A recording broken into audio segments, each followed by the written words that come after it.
This is Dark Macek with Brutally Delicious, coming at you with a year-end review for 2022. It's been a really, really good year for metal and for music in general, because finally it's back to a full touring schedule. Last year had the vaccine rollout, and then the summer was good, but then Omicron hit and the whole world went to shit again. It would have been very audacious for bands to release albums last year, being unable to tour. I'm still amazed that Unleash the Archers and Ailstorm released albums in 2020, knowing they couldn't. But I digress. We're back, baby. So I'm going to divide this into two sections. The first one is big league players, meaning people that I have seen headline in the United States. Then I'll go into my favorite releases from some lesser known bands that people should really check out. So on with the classic stuff.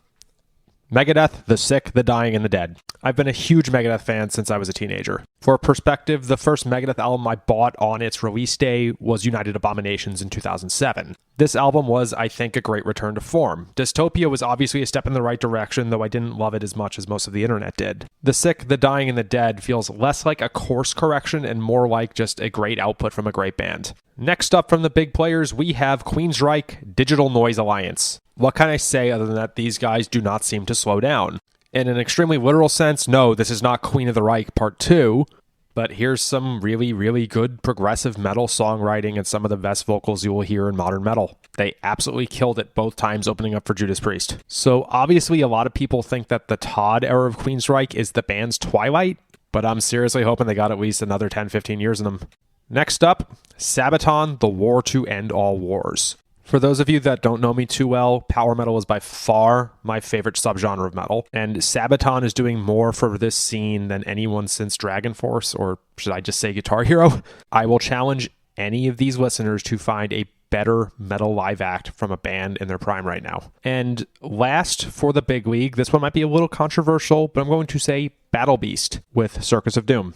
I don't know that Battle Beast has ever done a full US headline tour, but they have 800,000 monthly listeners, so they get the big league designation. I've said before, Nora Lohamo, I hope I'm pronouncing that correctly, is perhaps the best modern front person in metal. They also produce what is perhaps the best blend of being heavy and accessible. And on a first listen, I actually thought, and still do think, that Circus of Doom rivals Bringer of Pain. So now let's go to the up-and-coming section. I'll start off with Seven Kingdoms, Zenith. And again, we hit another technicality because Seven Kingdoms has headlined before. I also saw them in Richmond, Virginia. But the last two times I saw them, they were supporting Unleash the Archers, and wow, they stole that show. Zenith is the first time I think Seven Kingdoms has actually sounded like they do live, because on the albums previous to this one, they didn't sound nearly as bombastic as they did in person. It's a problem Kiss had with their first three albums. There was a bit of a change of style. Musically, it's a little poppier, but I think that fits given the vibe they're going for. It's the album of theirs that I revisit the most. Next up, we have Untamed by Black Rain, a band I'm very disappointed I didn't know prior to this year. I discovered this band by being asked to review them for Brutally Delicious. And things like that are what make me amazingly grateful to be able to do this. And now we're going to move on to another album/band I discovered through Brutally Delicious, and that is Krilloan's Emperor Rising. I really hope I pronounced that correctly. Again, very similar comments. I'm mad I didn't know this band in advance. When I was a teenager, before I discovered power metal, which is not very popular in the United States, I remember asking myself, why were there no bands that have searing tenor vocals and great guitar solos at a time when metalcore was the main thing you saw in modern metal? So I was always on the lookout for this kind of style, and yet somehow these past two just eluded me completely. And last but certainly not least, one of my favorites from this year was the Sabrelight Chronicles by Fellowship.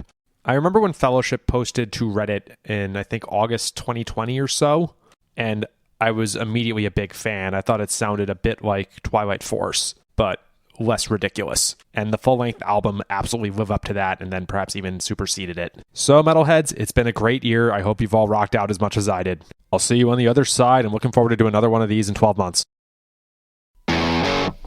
Ever wonder what a punch from Elton John feels like? Or how you'd cope with having turned down the chance to be in Nirvana? Or what signal Keith Richards gives when he wants you to get the hell out of his hotel room? Fans of Too Much Effing Perspective don't have to wonder, because they've heard these exact stories and a jillion others on our podcast. I'm Alex Hoffman, former tour manager for Radiohead. And I'm musician and comedy writer Alan Keller. On the TMEP show, we get guests like Nancy Wilson from Heart, Jeremiah Freites from the Lumineers, and Modern Family's Julie Bowen to tell us things they may have only shared with their therapist, clergy, or a TMZ stringer. So join us on Too Much Effing Perspective. That's EFFING Perspective. the only podcast you crank up to 11.